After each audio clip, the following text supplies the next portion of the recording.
اسرائیل کی حکومت نے شام میں بشار الاسد کی حکومت کے خاتمے کے بعد گولان کی پہاڑیوں پر یہودی آبادکاری کو وسعت دینے کا فیصلہ کیا۔ وزیر اعظم نیتن یاہو کے مطابق شام کی سرحد پر ایک نیا محاذ کھل جانے کے بعد یہ قدم اٹھانا ضروری تھا۔ اسرائیلی وزیر اعظم نے گولان کی پہاڑیوں پر جہاں 1967 کی جنگ کے دوران قبضہ کیا گیا تھا اور بین الاقوامی قانون کے تحت یہ غیر قانونی تصور ہوتا ہے، یہودی آبادی کی تعداد دگنی کرنے کی خواہش کا اظہار کیا ہے۔ چند دن قبل ہی اسرائیلی فوج نے گولان کی پہاڑیوں پر قائم ایک غیر فوجی بفر زون سمیت شام کی سرحدی حدود میں موجود چند اہم پوزیشنز پر قبضہ کر لیا تھا۔ تاہم اس وقت اسرائیلی وزیر اعظم نیتن یاہو کا کہنا تھا کہ شام میں بشار الاسد کی حکومت کے خاتمے کے بعد اسرائیل کو باغیوں کے حملوں سے محفوظ رکھنے کے لیے یہ اسرائیل کی جانب سے اٹھایا گیا ایک عارضی قدم ہے۔ یہ پیش رفت ایک ایسے وقت میں سامنے آئی ہے جب شام کے نئے رہنما ابو محمد الجولانی نے اسرائیل کی جانب سے ملک پر حملوں کی مذمت کی ہے۔ برطانیہ میں موجود شامی آبزرویٹری برائے انسانی حقوق کے اعداد و شمار کے مطابق 8 دسمبر کے بعد سے اب تک ملک میں تقریباً 450 فضائی حملے ہو چکے ہیں۔ ابو محمد الجولانی نے کہا کہ یہ حملے خطے میں کشیدگی بڑھا سکتے ہیں، تاہم انہوں نے یہ بھی کہا کہ شام کسی ہمسائے کے ساتھ تنازع نہیں چاہتا۔ شامی ٹی وی سے بات کرتے ہوئے ان کا کہنا تھا کہ طویل جنگ کے بعد حالات کسی نئے تنازع کی اجازت نہیں دیتے۔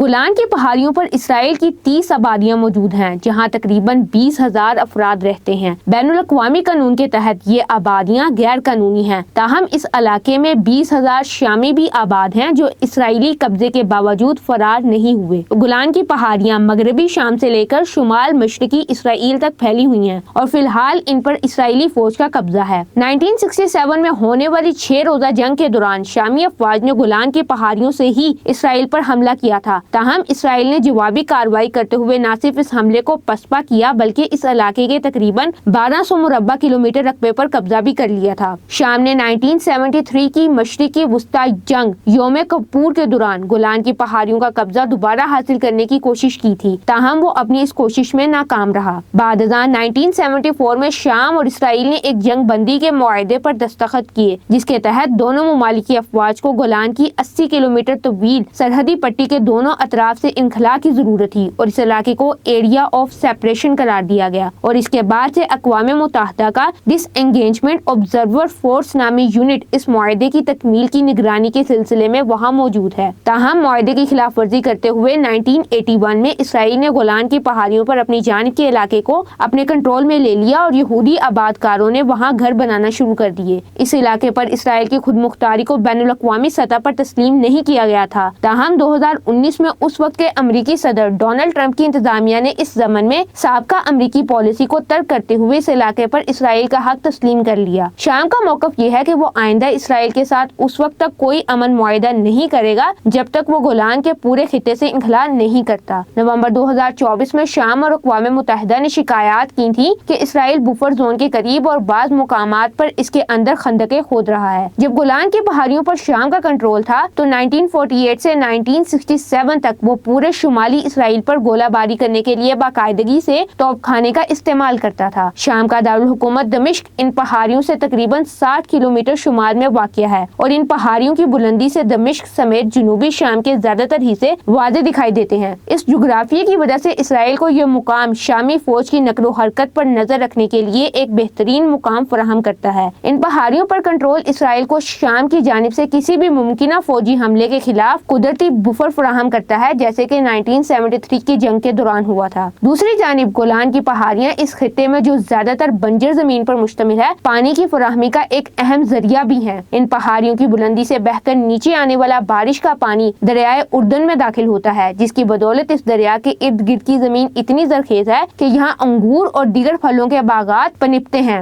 جبکہ یہ زمین مویشیوں کے لیے چراگاہیں بھی فراہم کرتی ہے۔ شام کا یہ مطالبہ رہا ہے کہ اسرائیل 1967 سے پہلے کی پوزیشن پر واپس جائے اور قبضہ کیے گئے علاقے کو مکمل خالی کرے۔ تاہم اگر ایسا ہوتا ہے تو شام کو بحیرہ تبریہ کے مشرقی ساحل کا کنٹرول مل جائے گا اور اسرائیل تازہ پانی کے ایک اہم ذریعے سے محروم ہو جائے گا۔ اسرائیل کا کہنا ہے کہ دونوں ممالک کے درمیان سرحد مزید جانب مشرق ہونی چاہیے تاکہ خطے کے اہم ذرائع اور وسائل سے محروم نہ ہو سکے۔ اسرائیل میں رائے عامہ یہی ہے کہ اسرائیل کو گولان کی پہاڑیوں پر قبضہ برقرار رکھنا چاہیے، کیونکہ لوگ یہ سوچتے ہیں کہ حکمت عملی کے لحاظ سے یہ بہت اہم ہے کہ اسے واپس نہ کیا جائے۔